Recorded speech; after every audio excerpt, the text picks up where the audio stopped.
What is the wisdom of having a disabled child?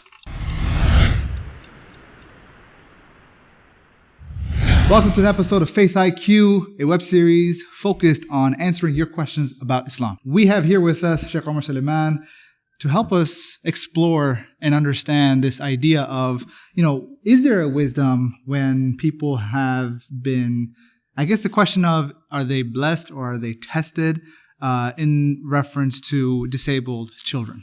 Yeah. So, one of the things here that, subhanAllah, this is very personal to me. Muhsin is one of the organizations I founded, Muslims Understanding and Helping Special Education Needs. And you meet parents, and there are cycles here, right? So there's when you first have a child and you learn that they're disabled, and it's just, it's crippling, right? You had all these thoughts about having this perfect family, and then boom, you got hit. Disabilities come in various degrees and shapes and sizes, right? And I think one of the things that people kind of misunderstand, at least what I know, like there's disability in the sense of like somebody might have autism, right? Or if that's even, some people might call it like they're not even disabilities. Some people say that they're differences. Right. Differently abled. Differently abled. Yeah. Absolutely. So, and it's true. SubhanAllah. So there are special strengths that each of these child has as well. And if you only look at them with the eye of pity, then you're missing out on really extracting the beauty of that child. Right. So, but I guess the question of like, at what point is it fair to say that a child is disabled? Versus like, so, because there's other things too. Like, for example, let's say a child is born with cerebral palsy. The best thing is not to assign the disability as the identity, right? So there are disabilities, and it's better, and that's why it's best not to box that person and to stigmatize them only as being disabled. Okay. Right? So when, and the questioner is asking about wisdom, like this is, I don't understand. It's hard. So that's the idea that usually when you first have the child and any type of disability shows up, it crushes sort of the imagination, the dream that you had of having a healthy child. And then subhanAllah, what you find is that child, as that child grows, unlocks a certain compassion in the hearts of the parents, and just the parents would not trade that child for anything, right? It becomes such a blessing. And the reality is that it's difficult, it's tough. May Allah help those parents, but they have a person of Jannah with them. Right. They have, Allah is with the sick person. They have someone that's with them all the time. The angels always in their presence, Allah in their presence. And it's hard to come to the wisdom per se, but there's a reward at the end. Okay. So the only wisdom here is that Allah always creates with wise purposes, but the reward is assured if a person does right with that situation. Now it's a question of like, are we looking at it? Are we approaching the care of this child because, there's reward in the hereafter? But at the same time, one might argue at what point do you consider a child in that category? Yeah, so I think that's hard. Those are lines that are often ambiguous, and so it's very difficult, right? So in Islam, there's the line of when the pen is lifted, when a person cannot even, comprehend what they're going through. But Allah knows that at the end of the day, and so a person might be excused from certain obligations, and that's when they would reach a certain threshold. Yeah. But Allah knows the full spectrum and the full scope of what a disability actually is, because a lot of times we're not able to see the full impact of certain disabilities. And sometimes we're not even able to detect a disability at all in time to properly accommodate. What are the spiritual challenges that might come for an individual as a parent when they have a child that might be... So that's why Muhsin is so important to me, is that we've essentially eliminated these people from the masajid, right? So if you have a child that has a disability, especially if it's something that would cause them to make noise or whatever it is, where's their place in the masjid? Right. And so our mandate at Muhsin was, we got to make all the masjids houses of Allah for all of Allah's servants, no matter who they are, whether they have disabilities or they're the parents of those with disabilities. So like what is Muhsin trying to do specifically that enables such people to be able to benefit from coming to the masjid? So there's certifications and masjid certification programs. Yeah. And so there are different tiers of that.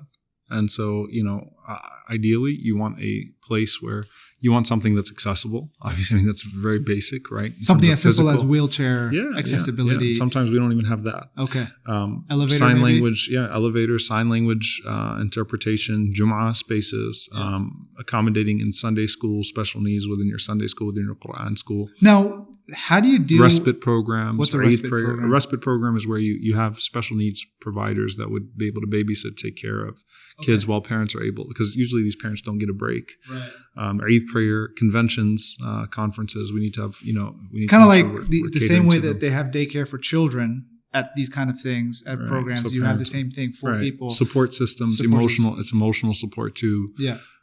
It starts off with saying, look, we see you and we want to help you through this and help you overcome this. Now, what would you say is the most common scenario?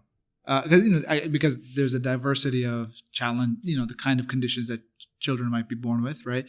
But especially with your work through Mohsen, to put it into context, and also in light of the question, what's the common type of challenge that parents face? The common challenge that parents face is that the community does not do enough, and that even if there are certain things that are happening, it's just it's an emotional roller coaster, right? So sometimes there are good days and there are bad days. There are days when hardships arise that other people don't even consider, right? So your social life is impacted by this, your religious life is impacted by this. So every time you kind of hit a roadblock, and it could sometimes be a major roadblock, it can really set a person back. Okay. So I want to send my kids off to school, right? Yeah. If the disability is severe enough, if something happens to me, who's going to take care of the kid? Okay. Like there's so many different things that come into mind. We can't go to certain gatherings. We can't go to dinner parties, right? So the minor inconveniences, which are minor, but they're not really minor, right? Because if you have no social life, no ability to go out and socialize, because you always have to be taking care of the kids, that's a serious hindrance. What would you suggest for any parent is facing this, is going through this?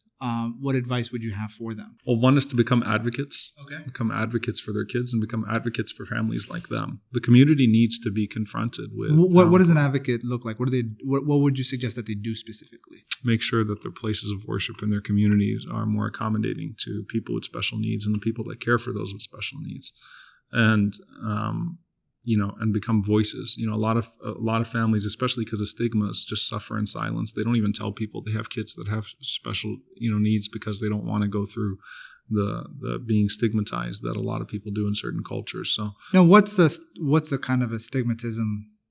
That sounds like an eye problem, but being stigmatized, like people look at you funny when the Prophet ﷺ talked about emotional sensitivity to the point he said, don't stare at people that have skin conditions, because your stare is hurtful, right? And so, being looked at funny, and sometimes people even saying, it must be hasad or nazar or ayn or something evil happened to you, or there are those types of things that could happen. All of those are forms of stigma. How do you find support within the community? Because being an advocate takes one kind of personality, right? But what if I think advocate, the thing is that maybe when you say advocate, you're thinking like activist and very that's what I've I mean, an advocate is someone who even just ushers forth the conversation to some extent, right? It doesn't necessarily have to take a formal capacity. Okay, because it might just very well be that it's not that masajid are deliberately being like, no, we're not going to cater to people who have disabilities and whatnot, but it just might be that they're unaware of considerations that they would need to have for not only just the facility and its design, which would start at the beginning, but whatever situation you're in, but like the programming and the regular things like Jummah and Eid and Salah and what have you. What would you suggest to the people who don't have that to do? I think that, try to, as much as you can, find support even with a few families that are in similar situations, and take care of each other, right? And that's where that kind of, that solidarity is necessary, not just from an advocacy perspective, but when possible, offering respite for each other, doing things together, right? So you've suffered from a very similar thing. So finding families that have suffered in the same light and trying to help each other. So maybe offering respite to parents together, doing something on Eid together, finding things to do, inshallah ta'ala, together. Gotcha. Cool.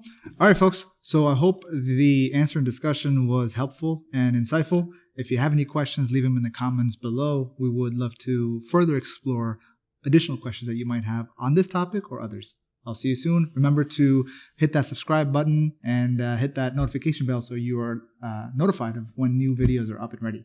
Assalamu alaikum.